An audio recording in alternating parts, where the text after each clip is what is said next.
A paz do Senhor, meus irmãos, tudo bem com vocês? Eu espero que sim. Estamos para mais um vídeo aqui em nosso canal sobre o livro de João. É uma série de mensagens onde nós vamos acompanhar o que o livro de João tem nos falado. E vamos ler hoje do versículo 4 ao versículo 14. Esses vídeos, como já veio falado, resumos de sermões expositivos que vem sendo pregado na ICPI Florianópolis. O texto que nós vamos ler hoje começa falando que Jesus é a luz que brilha nas trevas. E por que eu uso essa expressão luz? Olhando para o Antigo Testamento, através da luz, Deus começa a criação em Gênesis 1:3. Através da luz de um fogareiro, de uma tocha de fogo, ele aparece a Abraão, ele aparece a Moisés. Ele vai na frente do povo como uma coluna de fogo para alumiar no caminho do deserto. Salmo 119 fala que a palavra é a lâmpada e luz. Então, o Antigo Testamento nos apresenta que quando Deus queria fazer uma aliança, um concerto, encontrar o homem, ele aparecia como um sinal de luz, algo que brilha. E quando ele vem à terra, ele vem como a luz do mundo. Uma luz poderosa, uma luz que é vida. Observe o versículo 4, a vida estava nele. Jesus é a vida. Assim como o sol transmite vida ao nosso planeta, e assim as plantas, os animais, as coisas vivem, a grande maioria dos animais e das plantas dependem da vida que é transmitida pelo sol, através da luz do sol. E o texto diz que Jesus é a luz dos homens, aquilo que transmite vida aos homens. Uma luz que brilha nas trevas, e as trevas não prevalecem contra ele. As trevas não vencem esse Jesus. Então o texto no versículo 4 e 5 mostra que Jesus é uma luz de vida e uma luz poderosa. Talvez pensaram que tinham vencido a luz ao crucificá-lo, mas ele é uma luz invencível. Ele é uma luz para ser testificada. Versículo 6: houve um homem enviado de Deus, cujo nome era João. O texto diz enviado de Deus. É interessante lembrarmos quando Deus chama Samuel para ele ir à casa de Jessé, ele diz: vem e enviar-te-ei. Paulo em Romanos 1 diz: servo de Jesus Cristo, chamado e depois enviado para o Evangelho de Jesus. Isso nos mostra que aquele que testemunha da luz, ele não vai por si mesmo, mas ele vai a Deus e Deus o envia. João era enviado de Deus, ele estava com Deus e Deus o enviou. As testemunhas do Evangelho primeiro estão com Deus e Deus a envia. Muitos que aparecem pregando o Evangelho são falsos profetas porque não estão em Deus, não são enviados de Deus e nem enviados por Deus. Então primeiro a gente vai a Deus, Ele nos envia. Nós, as testemunhas, temos uma mensagem. O texto diz que João veio como testemunha, para testificar a respeito da luz. Não era a respeito de si, e nem a respeito daquilo que a luz faria. Mas ele fala que o testemunho era a respeito daquilo que a luz é. O Evangelho de Cristo não é nós pregarmos o que a igreja faz, não é nós pregarmos o que Jesus faz, mas é nós pregarmos o que Jesus é. O que Jesus é. E o nosso objetivo é como o de João. João prega a fim de que todos viessem a crer por meio dele. Não é crer nele, mas é crer através dele. A igreja precisa entender que deve pregar todo tipo de pessoa. Ah, mas nem todos vão crer, não importa. O nosso dever é pregar crendo que as pessoas podem crer, e o nosso objetivo é que todos creem. Mesmo sabendo que nem todos vão crer, nós não podemos discriminar, nós não podemos ver para quem nós vamos pregar, mas nós devemos pregar a todos, cientes de duas coisas. Em primeiro lugar, quem nós somos. Versículo 8, João diz: não era luz. Aliás, o apóstolo diz sobre João Batista: ele não era a luz. Ele não era a luz. Ele não era a luz. Você não é a luz. Como muitos pregadores por aí, você é o centro de Deus, você é igual a Deus, deixe isso para lá, deixe esses hereges para lá, nós não somos a luz, somos apenas alguém que testifica da luz. A lua brilha, brilha. Com qual luz? Com a luz do sol. Nós brilhamos no mundo, sim, com qual luz? Com a luz de Cristo. Nós não somos a luz.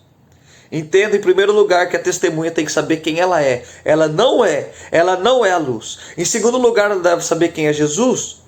Jesus é a luz verdadeira, versículo 9. Jesus é a luz que veio ao mundo. Jesus é a luz que ilumina todo homem. Todo homem é iluminado por Deus, por Cristo. Isso nos mostra que ele enxerga a todos, ele vê a todos. Alguns são iluminados por Deus e recebem a luz e serão salvos. Alguns são iluminados e rejeitam a luz e serão condenados. Quando Jesus brilha, ele vê todas as coisas. Ele vê o pecado que nós tentamos esconder. Ele vê a maldade. Ele vê o tapete dos nossos corações. Ele levanta o coração do homem, vê o que tem lá dentro, porque ele é a luz que ilumina todo homem. Não tente se esconder de Cristo, ele te ilumina. A questão é o que ele vê em nós. Nós precisamos lembrar que Jesus é a luz que ilumina a todo homem. E aí o versículo 10 e 11 mostra que a primeira coisa que acontece é que a luz é rejeitada. Nesses versículos nós vemos qual tipo de pessoa rejeita a luz. No versículo 10, pessoas em gerais. A luz estava no mundo, a luz fez o mundo. Mas mesmo assim, o mundo não quer a luz. Romanos 1,20 fala que os atributos de Deus são vistos na natureza.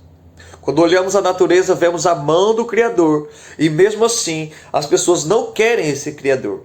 E o texto de Romanos 1,20 nos fala que isso torna as pessoas indesculpáveis. Não tem desculpa para rejeitar a luz. Isso não nos tira o dever de pregar, porque a fé vem pelo ouvir. Mesmo que a natureza revele que há um Criador. Além das pessoas em gerais, nós vemos que quem rejeitou a luz foi o seu povo. Os judeus rejeitaram a luz. Os que liam as Escrituras acerca do Messias rejeitaram a luz. Irmãos, o mundo que ele criou não conheceu. O seu povo que tinha a palavra o rejeitou. Sabe o que eu vejo? Jesus cria a igreja. E a igreja não reconhece mais Jesus. Jesus está na palavra. A igreja tem a palavra. E a igreja tem rejeitado Cristo. Muitas igrejas dizem ser igreja, mas rejeitam a luz, rejeitam a Cristo. Falam de tantas coisas e não falam de Cristo. Os que mais têm rejeitado a Deus, a Cristo, tem sido a igreja. Que conhece, que foi feita por Ele, que foi fundada por Ele. Essas igrejas falsas têm rejeitado a Cristo. Somente a igreja verdadeira será salva. Se você, irmãos, está em uma igreja que não fala da luz, não fala de Cristo. Se você está em uma igreja onde Jesus não é reconhecido, você não está na igreja verdadeira. Porque a luz é rejeitada por aquilo que foi criado. Aquilo que a luz criou não o conheceu. Aquilo que era da luz o rejeitou. Cuidado por não ser criado por Deus e rejeitar a Deus.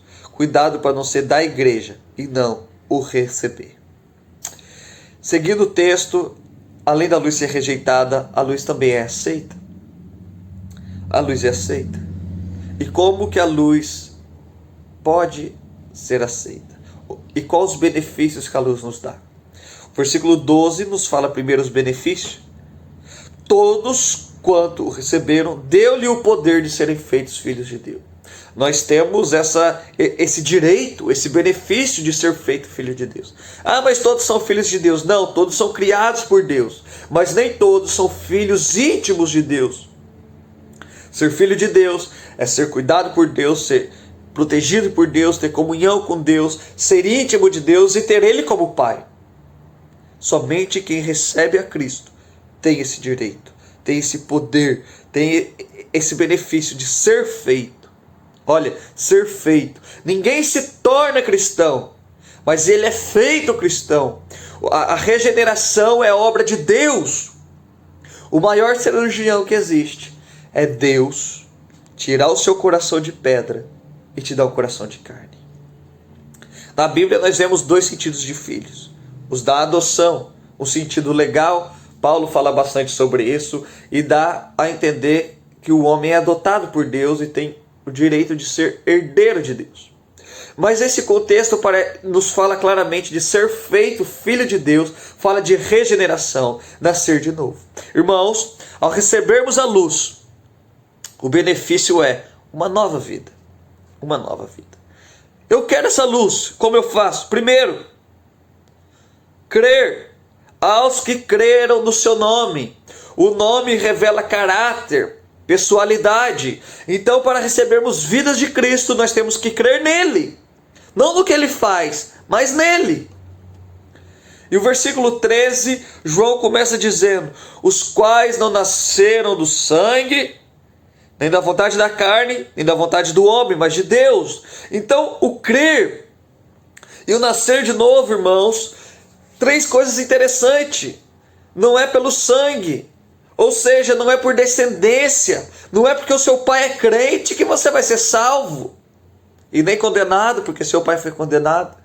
Não é por desejo humano, não é da vontade da carne nascer de novo, a carne não quer mudar. E não é por vontade do homem, não é pela vontade humana, não é pelo poder do homem. O homem não tem poder de nascer de novo, somente Deus pode fazer ele de novo. Afinal de contas, como nós nascemos de novo? O texto termina: mas de Deus. Nós nascemos da vontade de Deus. Precisamos entender que o novo nascimento é uma obra de Deus em nós. É pelo poder de Deus que nós nascemos de novo. Irmãos, nós vemos então, do capítulo 4, do versículo 4 ao versículo 13, que Jesus é a luz poderosa que dá vida aos homens. Jesus é a luz que deve ser testificada. Jesus é a luz que alguns rejeitam, mas os que creem ganham nova vida. Creia nessa luz. Para encerrar, quero te deixar duas perguntas. Primeira, você tem recebido ou rejeitado a luz de Cristo? E a segunda pergunta, você tem testificado da luz de Cristo? Que Deus te abençoe e até a semana que vem, onde veremos do 14 ao 18. Deus te abençoe, um forte abraço, fique com Deus.